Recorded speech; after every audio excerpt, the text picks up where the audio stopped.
Grande est notre fierté de vous avoir avec nous aujourd'hui, réunis autour d'un exercice incontournable pour l'OPC, celui de l'acquittement d'une double dette envers l'État et envers la société civile.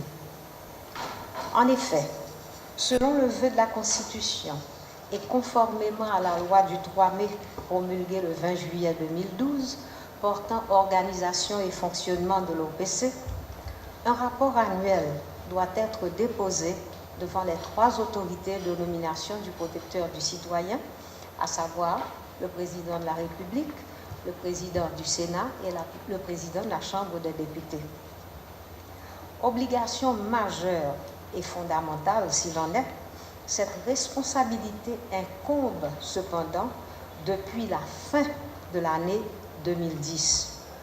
Mais force est de constater que dans la foulée du séisme du 12 janvier de la même année, 4 mois après mon investiture, réduit à fonctionner dans un local de fortune aménagé sous des tentes, paralysé dans une capitale quasiment détruite, nul n'entrevoyait la moindre possibilité de se mettre en règle et de remplir ce devoir de reddition de comptes.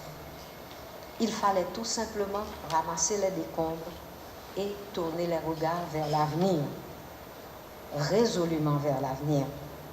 Et c'est exactement ce que nous avons entrepris de faire. Car contrairement à ce qu'on pourrait croire, cette catastrophe nous a sauvés en nous fournissant l'inestimable opportunité, je dirais même la chance, pour être vraiment honnête avec moi-même, de se mettre au travail. Croyez-moi, j'ai bien mesuré mes mots en utilisant le verbe mettre au lieu de remettre, puisque 2010 s'est révélé une année de réveil, une année de prise de conscience pour notre institution. Par conséquent, la secousse dévastatrice du séisme nous a donné droit à un nouveau départ.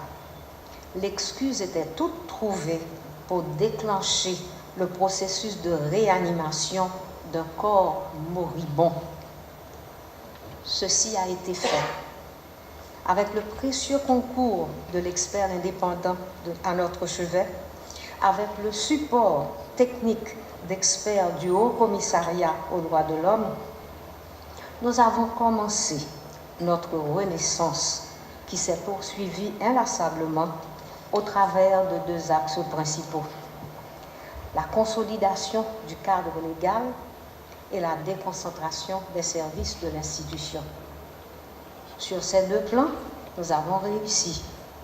Et c'est le compte-rendu de cette odyssée que nous voulons partager en vue de contribuer nous aussi à l'établissement d'un état de droit démocratique dans notre cher Haïti.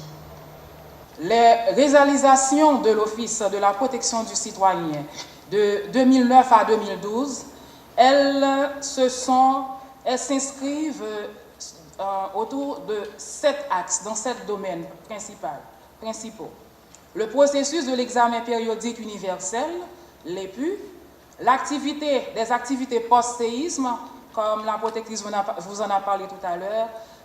Après le tremblement de terre de 2010, l'OPC a dû faire des interventions particulières suite à cet événement, à cette catastrophe. Capacité institutionnelle, donc ça a été le moment pour l'OPC de travailler à renforcer ses capacités institutionnelles. Ensuite, la promotion des droits humains a été renforcée, la protection des droits humains également, et des relations de partenariat avec des organisations et de nouveaux dossiers, une nouvelle rubrique est entrée à l'OPC, c'est la rubrique des dossiers systémiques. En termes d'activité, je vais vous parler un tout petit peu de l'examen périodique universel, du rôle que l'OPC a joué dans le cadre de ce processus. L'OPC a d'abord, en fait, on pourrait dire ça en 3 façons. Premièrement, l'OPC a dû se mettre avec les organisations de droits humains pour une contribution collective à soumettre dans le cadre de l'EPU. Comme vous le savez, la République d'Haïti devait être examinée en 2010. C'était en mai 2010. Et c'est suite au tremblement de terre qu'on avait dû reporter tout ça. Donc, l'OPC a d'abord soumis une contribution collective avec une coalition de 16 organisations de droits humains, dont 4 organisations de femmes, une contribution individuelle et aussi un suivi de l'EPU. Et en termes de suivi, l'OPC a non seulement participé à la consultation nationale réalisée par l'exécutif, mais il a aussi participé, fait un suivi des recommandations qui ont été données à l'État haïtien, produits à l'État haïtien dans le cadre de l'EPU. En même temps, lorsqu'il fallait réaliser la séance des débats généraux, l'OPC a aussi participé en mars 2012 à Genève aux débats généraux sur le rapport d'Haïti à l'EPU.